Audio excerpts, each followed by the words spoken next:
இறையேசுவிலே பிரியமான சகோதர சகோதரிகளே, உங்கள் எல்லோருக்கும் ஆண்டவராகிய இயேசு கிறிஸ்துவின் பெயரால் காலை வணக்கங்கள் மற்றும் வாழ்த்துக்கள். நான் உங்கள் அகஸ்டின் வேதிகர்.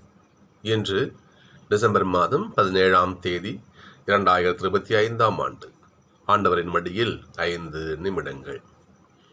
சகோதர சகோதரிகளே, இன்றைய நாள் கிறிஸ்து பிறப்பு விழாவிற்கு சரியா இன்னும் ஒரு வார காலம் இருக்குது.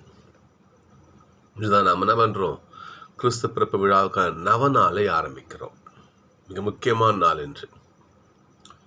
கிறிஸ்து பிறப்புக்கு இந்த நாள் தொடக்கம் அப்படின்னு வச்சுக்கலாம், தப்பு இல்லை. இன்னைக்கு மிக சிறப்பான ஒரு நாள். இன்னும் இன்னைக்கு நவநாள் ஆரம்பித்து நம்ம ஆண்டோடைய பிறப்பு விழாவை சிறப்பு தயாரிப்பாக இந்த நாள் ஆரம்பிக்கிறோம். நம்ம இங்கே சோர்களே, ஒரு குட்டி கதை ஒன்று சொல்லுவார்கள். ஒரு ஊரில் ஒரு லைப்ரரி இருந்துச்சு, நூலகம் இருந்துச்சு, லைப்ரரி. அந்த லைப்ரரிக்கு ஒரு நபர் வேகமாக வந்தார். அந்த லைப்ரரி மேனேஜர்கிட்ட என்ன பண்ணார், கொஞ்சம் கடுமையாக பேசினார். என்னங்க நீங்கள் புக் வச்சுருக்கீங்க, நீங்கள் இந்த புக்கில் ஒரு கதையும் இல்லை, ஒன்றும் இல்லை, வெறும் பேராக இருக்குது, என்னத்தான் புக் வச்சுருக்கீங்க நீங்கள், இந்தாங்க அப்படின்னு அதை நீட்டினார்.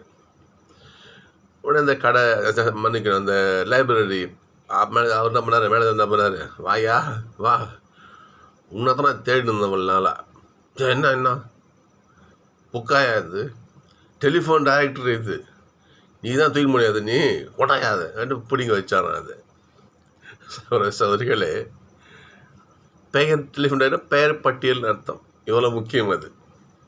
அது முக்கியமோ இல்லையோ, இன்று நாம் வாசிக்கின்ற ஏசப்பாவுடைய மூதாதையர் பட்டியல் இருக்குது பார்த்தீங்களா, அது அவ்வளோ முக்கியம். என்னப்பா வெறும் பேர் தாங்கிறது, என்ன முக்கியம் அதில்? ஒரு கதை இல்லை, ஒரு நிகழ்வு எதுவுமே கிடையாது, வெறும் பேர் லிஸ்ட்டை வச்சது என்னது? அந்த லிஸ்ட் என்பது இந்த மத்தேயுனுடைய முன்னுரை முதல்ல தான் வரும்.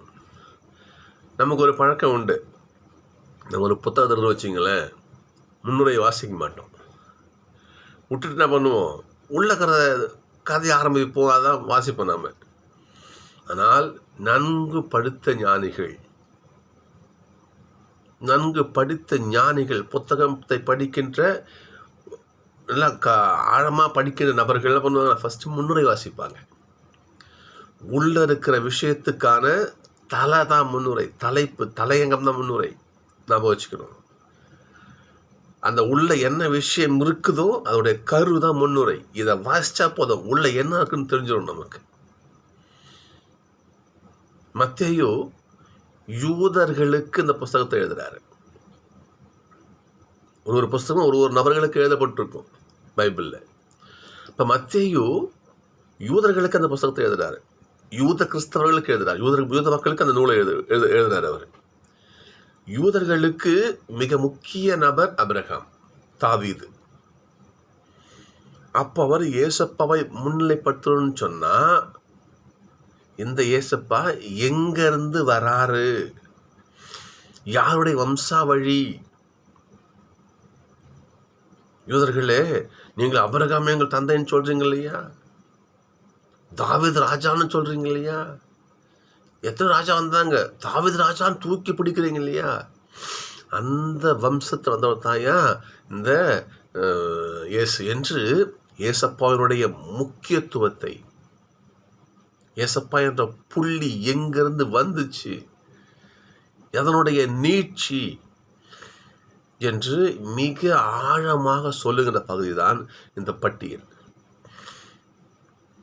யூதா குலம் என்பது ஒரு அந்த 12 குலத்திலேயே ஆசிர்வதிக்கப்பட்ட குலம் அது யூதாவே சிங்கம். பாசிட்டிவா பண்ணீங்க, சிங்கம் போல இருப்ப நீ, உங்ககிட்ட ஆட்சி உரிமை இருக்கும், உங்ககிட்ட இருந்து ஆட்சி விலகாது, நீ அனைவரையும் அடக்கி ஆளுவாய், அனைவரும் உன்னை தொழுவாங்க என்று இந்த யூதா, அதாவது தாவீதுடைய குலம் சொல்றேன். தாவீதின் குலத்தை முக்கியத்துவப்படுத்துவார் மத்தேயுங்க. அப்போ அப்படிப்பட்ட அந்த வம்சத்தில் வந்தவர் தாப்பா ஏசப்பா. இவரை நீங்க என்ன பண்ணுங்க, நீங்க இவருக்கு முக்கியத்துவத்தை கொடுங்கள், இவரை வெறுத்து ஒதுக்காதீங்க என்று எசப்பாவை தூக்கி பிடிக்கின்ற மிக முக்கிய பகுதி தான் இந்த முதலாளி பட்டியல். சகோதரர்களே, இதே பட்டியல் லூக்காவில் 3ஆம் அதிகாரத்தில் வரும். அந்த பட்டியலுக்கு மிகப்பெரிய ஆழமான பொருள் உண்டு. இந்த பட்டியல் யூதர்களுக்கு எழுதப்பட்டது. லூக்கா யூதர் கிடையாது, அவர் புறவினர், இன்னொரு நபர். அவர் கிரேக்க மக்களுக்கு அந்த புத்தகத்தை எழுதுவார். நல்லா கவனிக்கணும். அவர் கிரேக்க மக்களுக்கு எழுதின அந்த நோக்கம் எப்படின்னா, முதல்ல பாருங்க பார்ப்போம், அபிரகாம்னு ஆரம்பித்து ஏசப்பாவில் இந்த பட்டியல் முடியும். அப்பதான் அர்த்தம், கடவுளால் அழைக்கப்பட்ட முதல் நபர் அபிரகாம், யூதர்களுக்கு முக்கிய நபர் அபிரகாம். அப்போது அவர்கிட்ட வரதான் அந்த ஏசப்பா. என்ன பண்ணுங்க, நீங்கள் ஏற்றுக்குங்கன்னு சொல்லுகிற வார்த்தை இது. லூக்கால பாருங்க பார்ப்போம், ஏசப்பாவில் தொடங்கி ஆதாமில் முடியும். அது என்ன அர்த்தம்? இங்கே அபிரகாம் ஃபஸ்ட்டு ஆரம்பிக்கப்படுறாரு. லூக்காவில் அபிரகாம் அது இப்போ சொல்கிறது ஆதாமேவால் அந்த புள்ளியில் முடியுது. அப்போ என்ன அர்த்தம்னா, ஏசப்பா ஆதாம் ஏவாளில் தொடங்கிய அந்த உலக படைப்புகள் அனைத்திற்கும் அவர் மீட்பர் ஒரு பொருளாங்க. ஸோ பட்டியல் என்பது சாதாரணமாக எடுத்துக்கூடாது. நாம் லூக்காவை பொறுத்தவரையிலே அவர் எழுதிய புத்தகம், அவர் எழுதிய அவருடைய கருத்துப்படி இயேசு ஆண்டவர் இந்த ஆதாமிலிருந்து தொடங்கிய ஒவ்வொரு மணிக்குலத்திற்கும் ஏசப்பா சொந்தம் என்ற கான்செப்ட் அதில் இருக்குது. இதில் பாருங்க பார்ப்போம், அபிரகாம், அதாவது யூதர்களுக்கு மிக முக்கிய நபர் அபிரகாம். அப்போ அபிரகாமுடைய பிள்ளை தான் இவர். ஏசப்பா எரிக்க போயிட்டு இருப்பார் இல்லையா, குருடன் பார்த்துமே குருடன் கூப்பிடுவார் பாருங்க, தாவீதின் மகன். ஏன் அந்த வார்த்தை எங்கே வருது? அப்போ தாவீதின் குலத்தில் உதித்தவர் தான் அந்த ஏசப்பா. இவரை எதுக்கு நீங்கள் வெறுத்து ஒதுக்குறீங்க, இவரை எதுக்கு நீங்கள் அழிக்க முற்படுறீங்க என்று ஏசப்பாவின் பக்கம் இந்த மக்களை சாய்க்க இந்த மத்தேயு இந்த பட்டியலை பயன்படுத்துகிறார். சகோதரர்களே, அப்போ இந்த பட்டியல் நம்ம பண்ணுவோம், இதை விட்டு போயிடுவோம். நம்ம இதோடைய கருத்து தான், அதான் கரு தான். இப்போ பாருங்க பார்ப்போம், இதை வைத்துத்தான் பைபிளில் மத்தேயுல ஒவ்வொரு பகுதியும் அமைக்கப்பட்டிருக்கும். சகோதரர்களே, பட்டியல் என்றால் நம்முடைய முன்னோர்கள் என்றால் நம்மளாம் சும்மா இலக்காரம் பார்த்துடக்கூடாது. அவங்களாம் நாம கிடையாது. என் அப்பா, என் தாத்தா, என் முப்பாட்டன், என் பாட்டன், பூட்டன், அப்படி பாருங்க பார்ப்போம், அவங்கெல்லாம் நான் கிடையாது. இப்போ நம்ம என்ன பண்ணணும்? முன்னோர்களை மதிக்க பழகி கொள்ள வேண்டும். இப்போலாம் யார் செய்யறாங்க? ஒரு பெரியவர் ஒருவர் வச்சுக்கோங்க, ஒரு தாத்தா வர வச்சுக்கோமே, தாத்தா வராத மாட்டேன், அவர் நம்மளோட சொல்லுவார் இல்லையா, எப்போ பேராண்டி இது இப்படி இருக்கணும், இப்படி இருக்கணும், நான் இப்படிலாம் வாழ்ந்த கொண்ட சுத்தோடைய வரலாற சொல்லுவார். பாருங்க பார்ப்போம், எத்தனை பேர் அதை நம்ம காது கொடுத்து கேட்க யோசிச்சு பாருங்க பார்ப்போம். சகோதரர்களே, அவர் சொல்வது பிதற்றல் கிடையாது.